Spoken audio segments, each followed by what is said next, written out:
ഹേ hello, ഇന്നൊരു get ready with me ആണ്. ഞാനെന്നും ഇങ്ങനെയാട്ടോ ഒരുങ്ങുന്നത്. ഇതിൽ വലിയ വ്യത്യാസമൊന്നും ഞാൻ കൊടുക്കാറില്ല കേട്ടോ. ആദ്യം തന്നെ ഞാൻ എന്റെ ഐബ്രോസ് ഫില്ല് ചെയ്ത് നമ്മൾ ഈ ഐബ്രോ ഫില്ല് ചെയ്ത് ഒരു ലിപ്സ്റ്റിക് കൂടി ഇട്ടാൽ കണ്ണ് എഴുതിയില്ലെങ്കിൽ നമ്മളെ കാണാൻ ഒരു അടിപൊളി ലുക്ക് ആയിരിക്കും. നിങ്ങളൊന്ന് ട്രൈ ചെയ്ത് നോക്കണേ, നോക്കിയിട്ടില്ലേ? എന്നിട്ട് ഞാൻ കണ്ണ് എഴുതിയിട്ട് ആ ലുക്ക് അങ്ങ് കംപ്ലീറ്റ് ചെയ്ത് എന്നിട്ടൊരു പൊട്ടങ്ങ് ഇട്ടു. ഈ പൊട്ട് ഞാൻ ട്രഡീഷണൽ ആയാലും മോഡേൺ ആയാലും ഈ പൊട്ട് എനിക്ക് മസ്റ്റ് ആണ്. എന്നെ പോലെ ആരെങ്കിലും ഉണ്ടെങ്കിൽ കമന്റ് ചെയ്യാൻ മറക്കല്ലേ.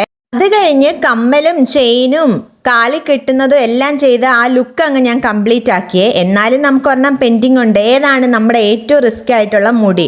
ഈ മുടി പല സ്റ്റൈലിൽ കെട്ടണമെന്ന് ഞാൻ ഓരോ വീഡിയോസും കാണുമ്പോൾ വിചാരിക്കും. പക്ഷെ എന്ത് ചെയ്യാൻ, എങ്ങനെ കെട്ടിയാലും അവസാനം ഞാൻ എൻ്റെ സെയിം സ്റ്റൈലിൽ തന്നെയാണ് വന്നെത്തുന്നത്. അപ്പൊ എങ്ങനെയൊക്കെയോ ഈ കാണുന്ന പോലെ ഞാൻ മുടി കെട്ടിയിട്ടോ. പിന്നെ ഞാൻ കുറെ അങ്ങോട്ടും ഇങ്ങോട്ടും ഒക്കെ നോക്കി ഇത് കൊള്ളാവോന്ന്. അപ്പൊ നിങ്ങൾക്ക് ഇഷ്ടമായാൽ കമന്റ് ചെയ്യണേ. ഹായ് സന, ദിയാന, അൻഷിത.